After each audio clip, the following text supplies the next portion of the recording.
Apa hukumnya bagi orang yang suka suudzon sama orang di akhirat kelak?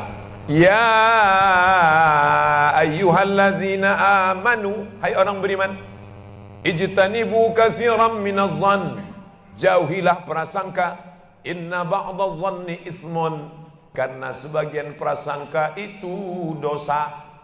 Nampak orang wajahnya cemberut, sombong dia sekarang, mentang-mentang sudah kaya, dulu senyum sama saya, dekati dia, kok kenapa? Tabayun, jangan mudah. Ini langsung update status, sombong dia sekarang. Datangi salam, kok kenapa cemberut dari tadi? Kita kan lama berkawan. Itulah aku sedang ini. Kenapa? Ngomonglah. Udah sebulan nih. Kenapa sebulan? Tak bisa kentut aku. Patutlah. Ayo ku bawakan ke dokter sana. Begitu dibawa ke dokter, kentut aja dia tiap hari.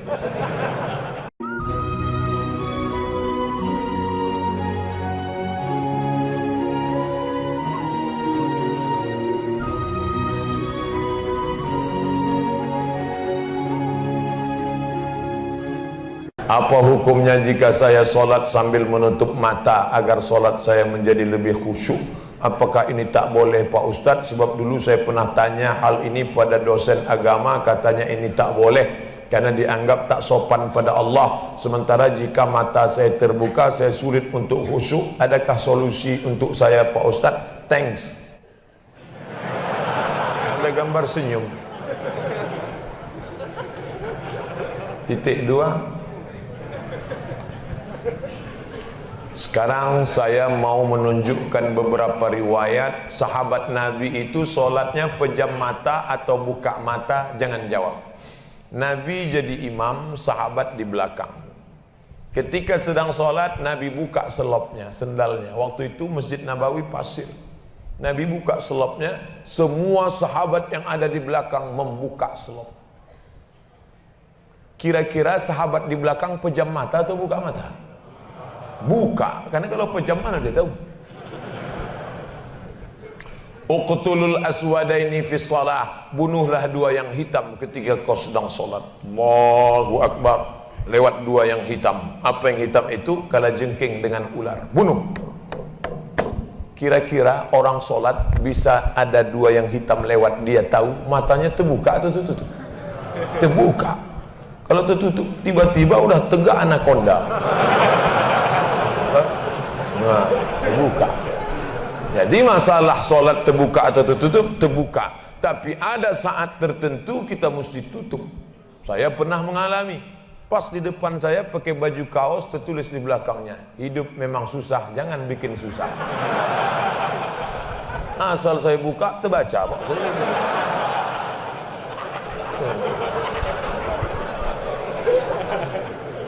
Jangan sholat ke masjid pakai baju bergambar-gambar, bertulis-tulis, pakai baju polos. Gambar. Sudahlah hari Jumat, besok terlambat datang, datang ke tengah, tulis di belakang. Emang masalah buat lo? Kita bukan cerita sah tak sah, tapi efek pengaruhnya terhadap ibadah. Berapa takbir Idul Fitri Pak Ustadz? Berapa hari? Dari mulai tenggelam matahari sore, petang, malam takbir, sampai sore tanggal 13, 10, 11, 12, 13. Allahu Akbar, Allahu Akbar, Allahu Akbar, la ilaha illallah, wallahu akbar, Allahu akbar, walillahil hamd. Sampai jam 2 malam suara tak serak-serak. Begitu ditengok, rupanya flash disk.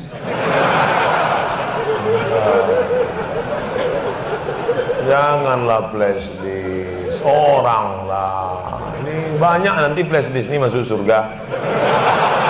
CD masuk surga, flash disk masuk surga. Dilatihlah anak-anak muda kita. Latih anak-anak muda. Nih, takbir bukan cuma di masjid. Selama 4 hari itu takbir. Anak-anak, ibu-ibu di rumah sambil masak opor, masak rendang, masak gulai kambing. Allahu Akbar, Allahu Akbar, la ilaha illallah. Garamnya kurang. Apa yang membuat Ustadz tetap istiqomah berdakwah dari masjid satu ke masjid lain? Bukankah sudah ada tawaran TV swasta untuk mengajak Ustadz mengisi acara di salah satu stasiun TV yang kita semua sudah tahu kalau tampil di TV bayarannya besar? Dia mau saya harus ganteng. Masuk TV itu dua, ganteng betul atau buruk betul. Saya pula kan tidak pala buruk, tapi ganteng pun tidak juga. Pakaian itu harus begini, harus begitu, itu yang tak bisa. Tapi yang paling berat ini jadwal. Jadwal harus gini, saya tak bisa jadwal. Saya sudah penuh sampai 2018 Idul Fitri, saya sudah. Nanti setelah itu barulah kita masuk ke TV-TV. Kok muat? Apakah memang ada hadis yang mengatakan tidak kujamin umatku 14 abad akan datang? Seandainya hadis ini memang ada, apa yang tidak dijamin? Sapaannya atau ibadahnya? Mohon pencerahan. Tak ada. Nabi jangan berkecil hati hidup zaman sekarang. Apa kata Nabi sallallahu alaihi wasallam? Al-ibadatu fil haraji kahijratin ilayya. Siapa yang tetap istiqomah beribadah padahal waktu itu banyak fitnah-fitnah, sama macam berhijrah bersama Nabi Muhammad sallallahu alaihi wasallam. Jadi jangan mengutuk nasib. Mengapa aku hidup di abad sekarang ini? Kenapa tak hidup zaman Abu Bakar, Umar, Utsman, Ali? Kalau mental model ini, hidup zaman dulu pun jadi Abu Jahal, Abu Lahab. Jangan berduka. Anak-anak muda, kalian yang banyak godaan, justru hebat. Ini anak-anak muda yang datang malam ini luar biasa. Tadi udah ada yang ngajak ke karaoke, ada yang ngajak ke night club, ada yang ngajak main gapli, ada yang ngajak dangdut. Dia tolak itu semua. Maka sama macam hijrah bersama Nabi Muhammad SAW. Tuh, bro, kita gimana karaoke malam ini? Tidak, aku mau ngaji ke sana. Ada Ustaz Somad datang. Itu. Setelah, jadi gimana? Pulang dari sana kita.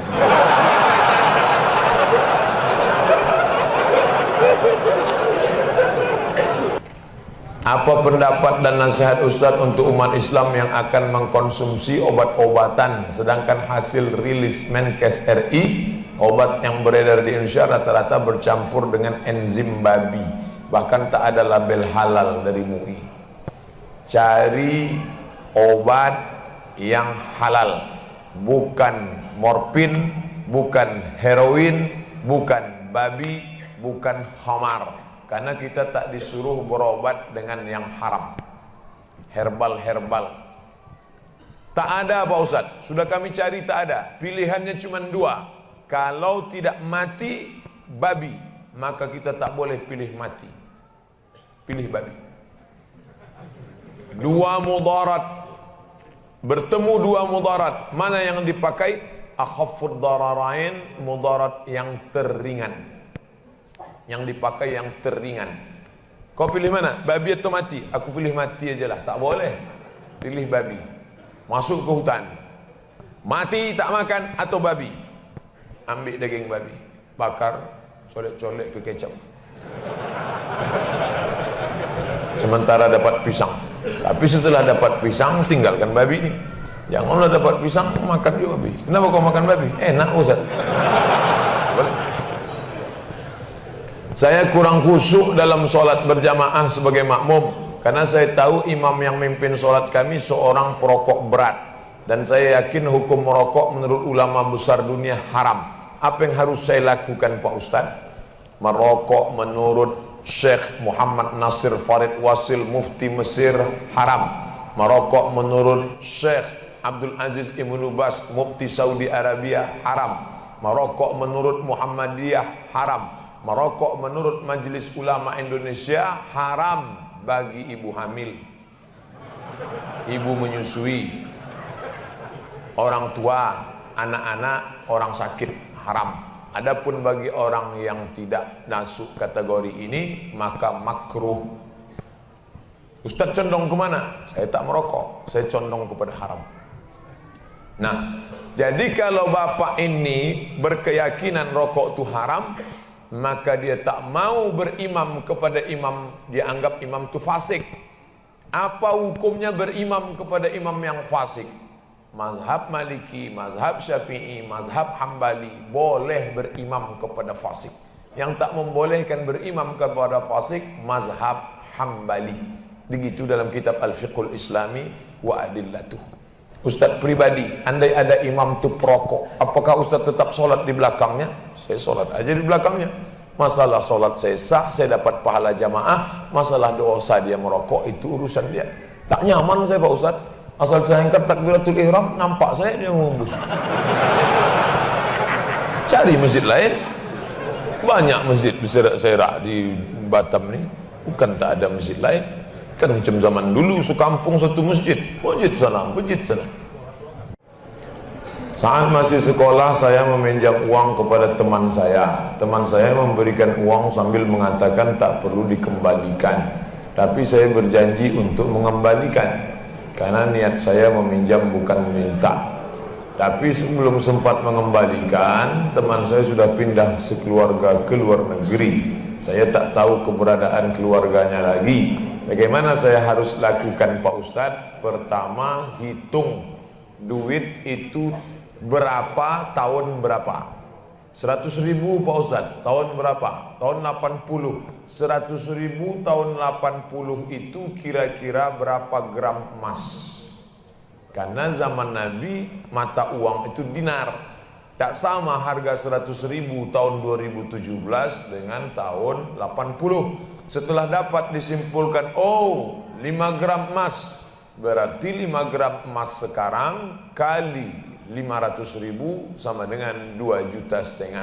Maka uang 2,5 juta tadi diserahkan ke lembaga masalih ammah, maslahat umum, MDA, sekolah agama, pondok pesantren, masjid, panti jompo, panti yatim.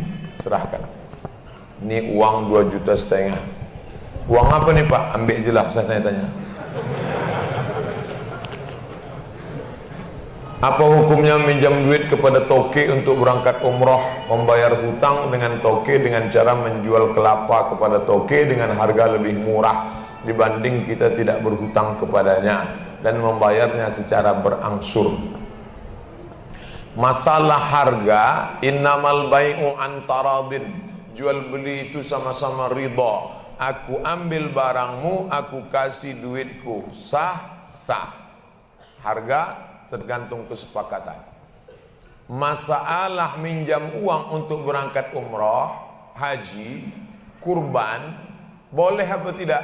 Kata Imam Ibn Taymiyah dalam kitab Majmu' Fatawa, boleh berhutang kalau hutangnya jenis kedua. Jenis pertama, jenis kedua. Yurja daf'uhu, hutang yang ada di pembayarnya. Bisa. Gandum saya panen nanti bulan Muharram. Sekarang pinjam 2,5, 2,5 juta untuk kurban. Nanti kalau gandumku panen akan kubayar, boleh. Yang tak boleh itu pinjam Pak 2,5 juta untuk kurban. Pembayarnya apa? Kuserahkan sama Allah SWT.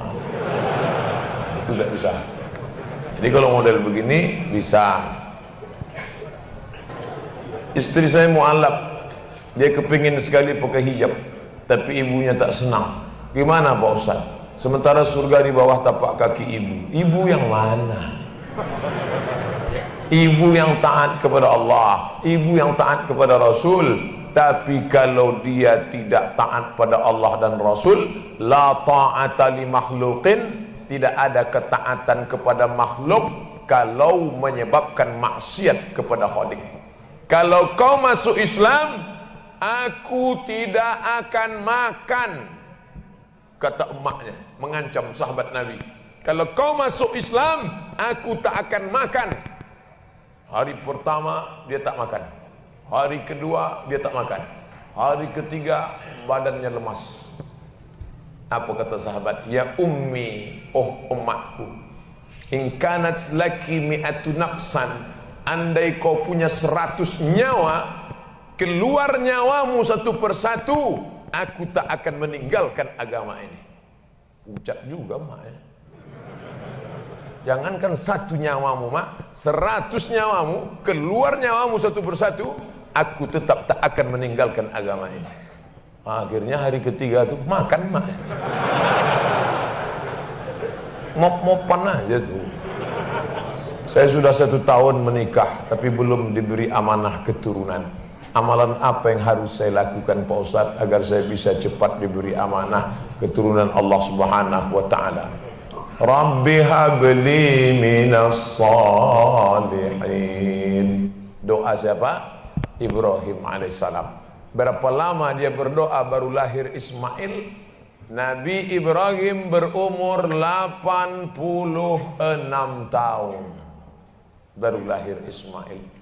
Sulitkah bagi Allah membuat perempuan hamil? Innama amruhu idza arada syai'an ayyaqula lahu kun fayakun.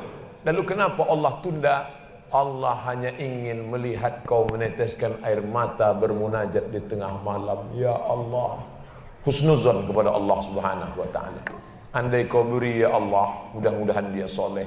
Andai tidak ya Allah, kau selamatkan aku dari anak nurhaka. Tak ada yang lebih hebat daripada ridha kepada Allah, tapi tetap usaha. Banyak-banyak minum madu kata kawan, minum. Makan kurma mengkal, makan. Buat jus toge, buat untuk menguatkan. Apa saja kan, selama halal. Tapi kalau kata dia minum kamput, jangan. Ustaz, bagaimana cara menghadapi istri yang baper? Apa baper? Hah? Bawa perasaan? Awak orang zaman dulu, jadi cuma sikit-sikit tersinggung, terus nangis. Apalagi saya ini orangnya agak cuek. Mohon bimbingannya Pak Ustaz. Perempuan itu makhluk yang lemah, walaupun dia kuat. Oleh sebab itu Nabi SAW berpesan, khairukum khairukum li ahli. Siapa yang paling baik di antara kalian ini? Yang paling baik kepada istrinya. Maka lemah lembut. Dia tak ingin kau belikan gelang emas yang besar. Dia tak ingin kau bawa liburan ke Bali. Dia hanya ingin kau usap kepalanya. Dia ingin hanya kau ucapkan. Dia tak ditangkapnya kata-kata, kalimatnya, substansinya. Yang ditangkapnya adalah ucapan yang keluar dari mulutmu. Maka Nabi tak pernah memanggil nama Aisyah. Apa kata Nabi? Ya Humaira, wahai engkau yang putih kemerahan kalau kena cahaya matahari. Kenapa tak dipanggilnya nama? Ya Aisyah, biasa. Tapi kalau dipanggil Ya Humaira, wahai engkau yang cantik putih kemerah-merahan. Pak Ustaz, boleh saya panggil bini saya Ya Humaira? Boleh. Tapi dia tak putih Pak Ustaz. Apa-apa. Apa-apa. Menyenangkan hati orang, apa pula salah? Jangan terlalu jujur. Bini hitam panggilnya Ya Hajar Aswad. Ngamuklah orang. Apa hukumnya bagi orang yang suka suudzon sama orang di akhirat kelak? Ya ayyuhalladzina amanu, hai orang beriman, ijtanibu katsiran minadh-dhann, jauhilah prasangka, inna ba'dadh-dhanni itsmun, karena sebagian prasangka itu dosa.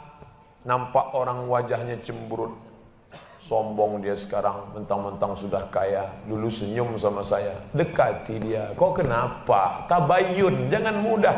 Ini langsung update status, sombong dia sekarang.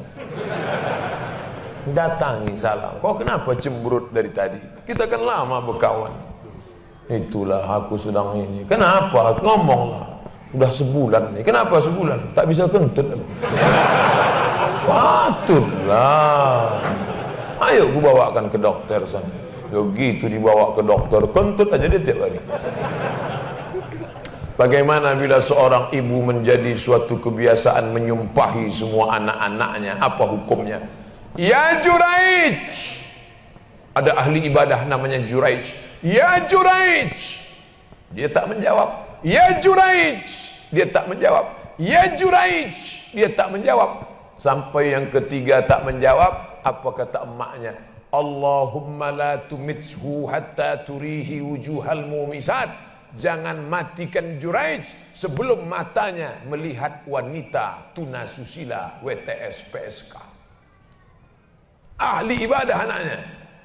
Tak mau menjawab sambutan emaknya karena dia anggap lebih mulia menyembah pada Allah. Kata emaknya, jangan matikan dia ya Allah sebelum biji matanya menengok wanita tunasusila. Kalah doa anak ahli ibadah karena doa seorang ibu. Apa yang terjadi? Tak lama sesudah itu perempuan hamil pengembala kambing.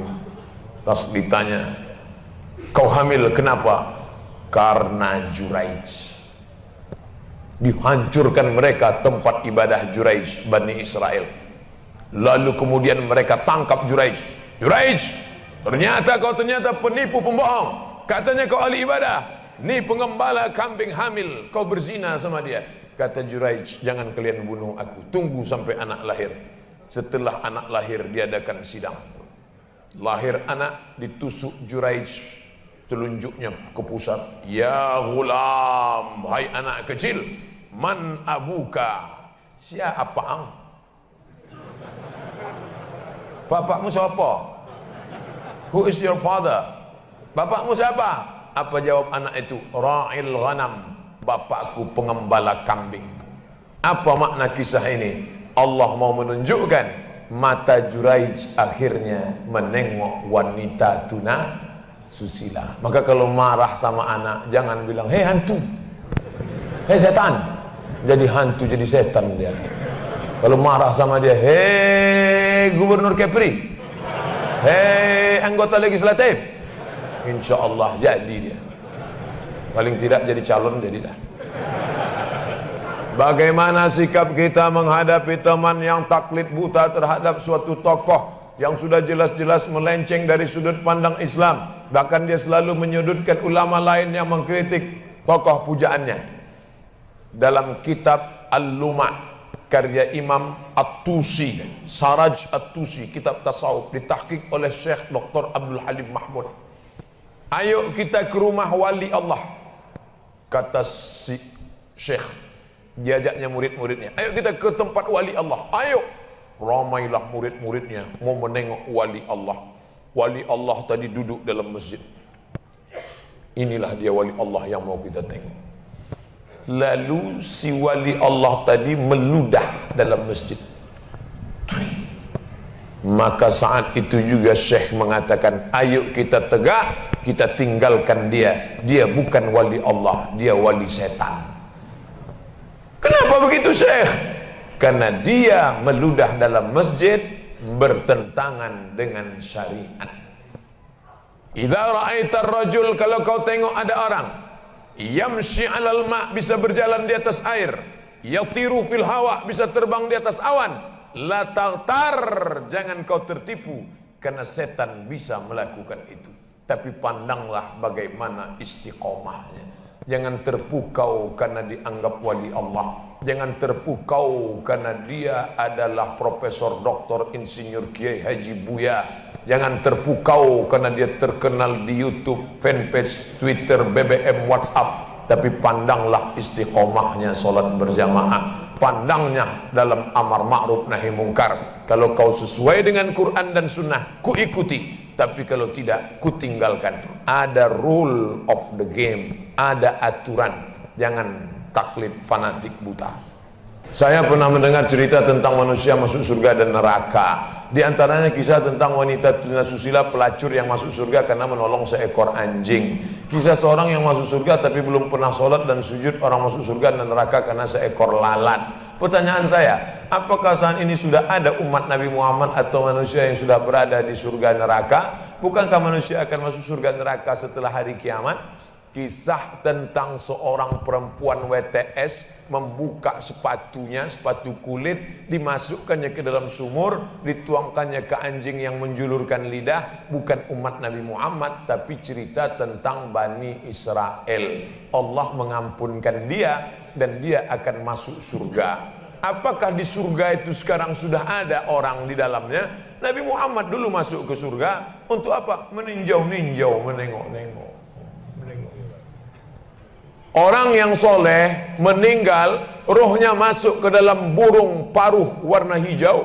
Burung itu terbang ke sana kemari. Buka kitab Ar-Ruh, ditulis oleh Imam Ibnu Qayyim Al-Jauziyah. Bapak, ibu, adik-adik, kalau mau baca kitab tentang surga, neraka, alam barzah, 2 kitab. Pertama At-Tazkirah Imam Al-Qurtubi, Ar-Ruh Imam Ibnu Qayyim Al-Jauziyah. Ada orang-orang dibawa singgah ke surga jalan-jalan. Ini pemukiman, real estate, rumah mewah. Nanti akan ditempati 1 Januari 2018. Tapi sebelum itu orang boleh jalan-jalan, nengok, survei-survei dulu. Makanya orang mati syahid wajahnya senyum. Kenapa orang mati syahid wajah senyum? Karena sebelum nyawanya keluar, malaikat sudah mengepakkan sayapnya. Di situ nampaknya kau akan mati, kau tinggal di lorong blok C nomor 15. Senyum dia. Nah, ini kita sekarang jangankan tempat surga, parkir pun payah. Bila kita sudah menyuruh anak mengaji sekolah, tapi si anak masih bandel dan terjerumus ke lembah narkoba, apakah kita disebut gagal mendidik anak? Kalau hendak membentuk buluh bambu, biarlah dari rebung. Rebung yang putih dibentuk melengkung, melingkar, membulat, memetak. Tapi kalau dia sudah keras, hanya 2 kemungkinan. Kalau tidak dia patah, kepala kita pecah. Oleh sebab itu jaga. Sudah dimasukkan ke pesantren, lari. Sudah diberikan Quran pondok tahfiz, cabut. Sudah dididik tak juga Pak Ustaz. La yukallifullahu nafsan illa wus'aha. Allah tak membebani kita lebih dari kemampuan kita. Mudah-mudahan anak-anak kita soleh solihah insyaallah.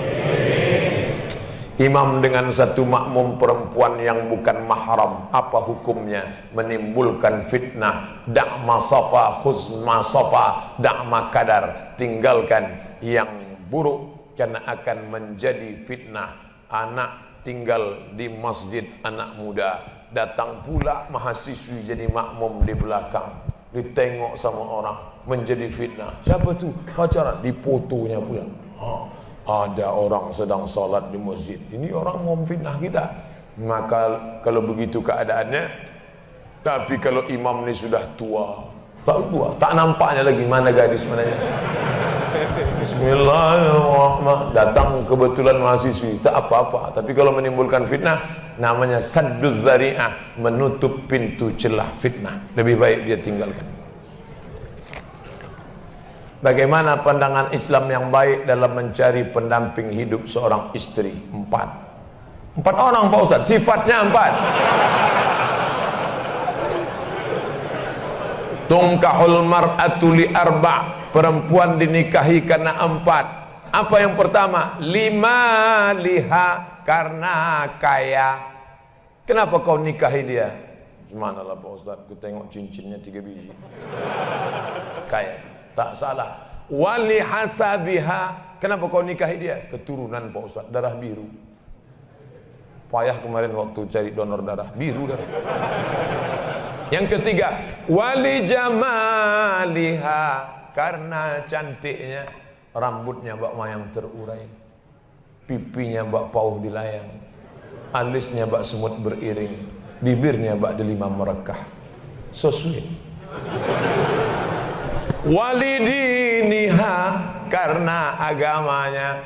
Fasfar bidzatiddin, pandang karena agamanya. Kau nikahi karena sukunya. Berapa banyak orang melanggar pantangan suku, dipecat dari suku.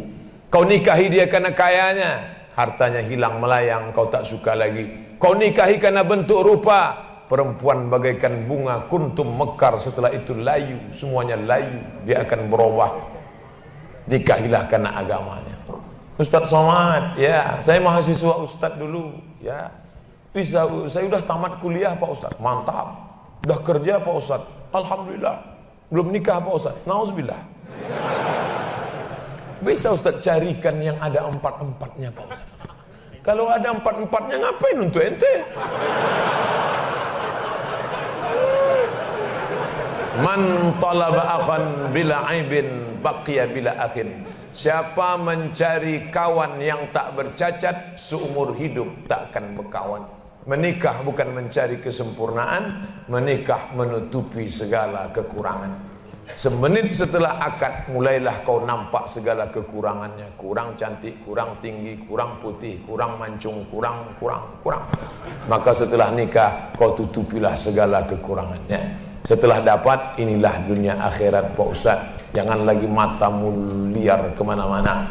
Kalau laki-laki sudah menikah, nampaknya perempuan cantik di jalan, pulanglah ke rumah. Apa yang ada pada perempuan di jalan itu ada juga di rumah, walaupun bentuknya agak lain sedikit. Bagaimana Ustadz menjaga kesehatan begitu jadwal padat? Tadi masuk WA ke sahabat kita, apa kata dia? Kalaulah Ustadz Somad itu made in Jepang, sudah lama rontok. Lalu apa yang Ustadz minum, apa yang Ustadz makan? Semuanya doa jamaah. Cobalah tengok di YouTube, di Twitter, di Facebook, di BBM, doa jamaah, amin, amin, amin, amin, amin. Semoga Ustaz sehat, semoga Ustaz istiqamah, semoga doa menumpang tuah pada doa, mulut-mulut, tangan-tangan yang soleh. Mudah-mudahan kita bersatu dalam kebaikan insyaallah.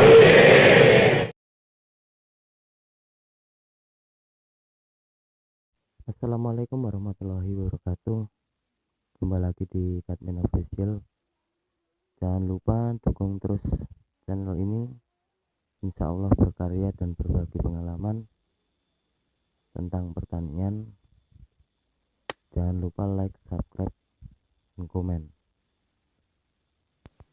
Kali ini saya sudah berada di tempat porang.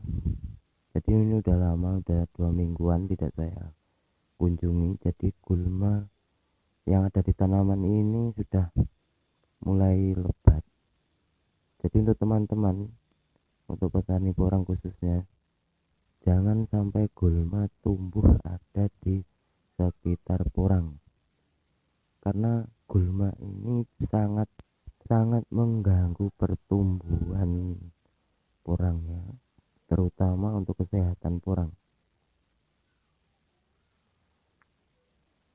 Jadi kita harus sering-sering kunjungi. Dan pengalaman yang saya dapat dalam budidaya porang ini, penanaman awal diusahakan jangan terlalu dalam. Jadi akar porang itu kan di atas, jadi kita nggak perlu dalam-dalam penanamnya, karena pengaruh dalam besarnya isi porangnya. Ini kesalahan pertama. Jadi ini pertama luka terus busuk. Ini seharusnya dibuang jauh dari tempat budidaya porang agar tidak menular. Karena untuk pengalaman saya, ini bisa menular ke samping-sampingnya, jadi harus dibuang. Apalagi di musim penghujan ini, kita harus sering-sering kita cek lokasi. Karena apa? Karena sering terjadi roboh karena angin dan air hujan, dan sering busuk di batang bawah. Jadi porang ini seperti punya perasaan. Kita harus sering menyayangi, sering merawat.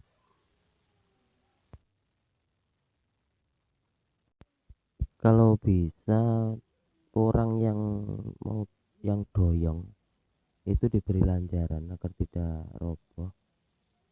Karena kalau sudah roboh pasti fatal, karena busuk pada tangkalnya. Ini kesalahan kedua. Seharusnya ini dipisah.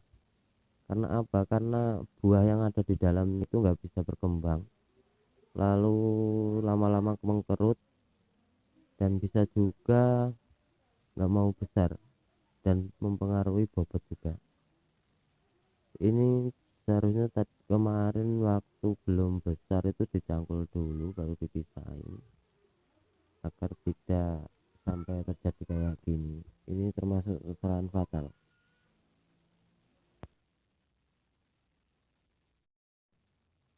Jadi teman-teman gak usah terpengaruh dengan harga yang turun karena booming lah inilah, kita nggak usah terpengaruh itu. Karena apa? Karena kita nggak ada ruginya menanam porang. Ibaratnya tidak kita rawat aja kita panen. Ibaratnya 1 kilo 5.000 kalau satu batangnya kita menghasilkan, satu buahnya itu menghasilkan 5 kilo, 5.000 kali 5 udah menghasilkan berapa kali pohon coba. Kita bayangkan aja tanaman apa yang seperti porang yang bisa menghasilkan itu, belum ada.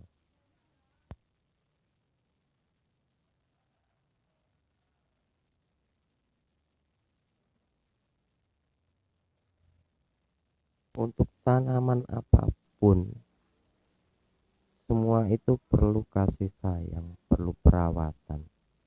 Kalau kita sering merawat, kita sering menyayangi, memberi perhatian, pasti kita akan mendapatkan hasilnya yang melimpah.